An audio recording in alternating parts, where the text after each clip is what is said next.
Welcome. My name is Mary and I'm a reader in Portishead Parish. As a church, we follow the readings for the day from the lectionary, and today is the day when we celebrate the life of George Herbert, who lived between 1593 and 1633. He was born in Wales and brought up in England, going to Cambridge with the intention of becoming a priest. While there, he attracted the attention of King James I and sat in Parliament in 1624. After the king died, Herbert took holy orders and settled in a rural parish just outside of Salisbury, a life very different from Parliament and high society. As a priest, he was noted for his unfailing care for his parishioners, taking the sacraments to them and providing food and clothing to those in need. He's remembered for being a poet, orator, and a priest. He was also very musical, playing the lute and setting his poems to music. I must admit, I first thought I had never heard of him, until I read one of his famous poems, which sounded rather familiar. Here it is. Love bade me welcome, yet my soul drew back, guilty of dust and sin. By quick-eyed love, observing me grow slack, from my first entrance in, drew nearer to me, sweetly questioning if I lacked anything. A guest, I answered, worthy to be here. Love said, you shall be he. I, the unkind, ungrateful. Ah, my dear, I cannot look on thee. Love took my hand, and smiling did reply, who made the eyes but I? Truth, Lord, but I have marred them. Let my shame go where it doth deserve. And know you not, said love, who bore the blame? My dear, then I will serve. You must sit down, says love, and taste my meat. So I did sit and eat. Herbert gives this poem a Trinitarian name, Love 3. And it is the final poem in the selection called The Church.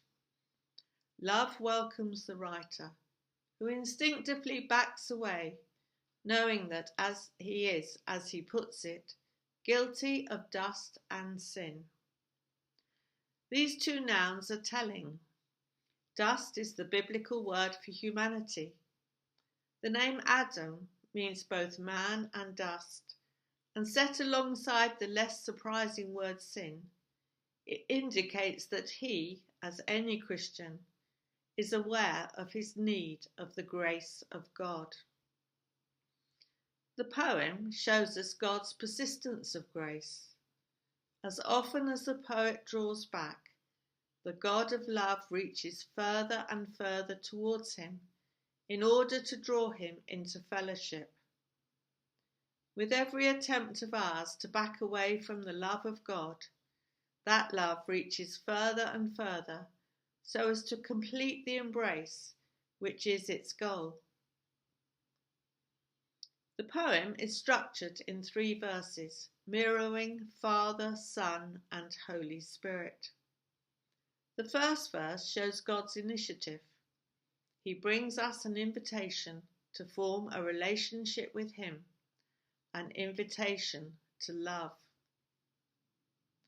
The second verse tells of our unwillingness to accept that love, being aware that we are sinful creatures and don't belong in the arms of that love. If we look to the Gospels, we see that Jesus Christ, the Son of God, came as man and died on the cross to take away our sinfulness and to teach us to love as he loves us. The third verse looks at the work of God within us. The breath of life, the Holy Spirit, allows us to enjoy genuine fellowship with the divine. When that fellowship is achieved, we observe that the conversation between love and its reluctant guest has come to an end of its questioning. Throughout the poem, love answers the guest, not with answers, but with questions, seducing him into recognizing the truth which is leading him. When the inquiries of love come to an end, the poet suggests he has come to the realization of the true order of things. As readers, our inclination, our half recognition, is to acknowledge God by worshipping him and offering service. But the God we acknowledge is the one already serving us at table. The poet finally enjoys love's welcome when he is enabled to understand that which makes no sense to him, that the God who is his maker is also his servant, and then he can sit and be nourished by that which is spread before him, where the host who has invited him to table becomes the host who sustains him. A wonderful picture of the God of love who welcomes us all with open arms and wants to serve and sustain us. This is also reflected in the hymns Herbert wrote, which we still sing today. For example, King of glory, King of peace, teach me my God and King, and the God of love my shepherd is, based on Psalm 23. What a wonderful God we have, and let us be thankful for the insights that Herbert has left us through his poems and hymns, and accept God's invitation to dine with him.